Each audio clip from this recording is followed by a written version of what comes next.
how to disable the auto video quality of 480p on YouTube and set HD at the default. If you found this video helpful, don't forget to like, share and subscribe.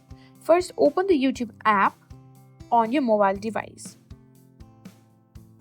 Now tap on your profile and click on Settings. In the Settings menu, tap on Video Quality Preferences. Now you'll see two options, that is on mobile networks and on Wi-Fi. Tap on each one to set up your preferred video quality. For both online and on Wi-Fi, select higher picture quality to ensure that video plays in HD quality.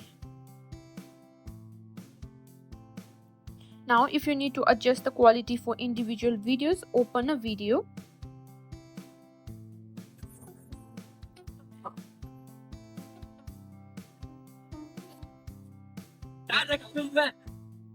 Open a video,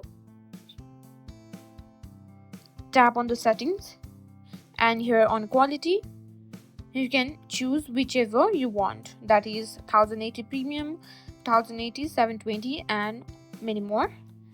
And that's it. You now know how to disable the auto video quality of 480p on YouTube and set HD as the default. If you found this video helpful, please give it a thumbs up and share it with anyone else who might find it useful.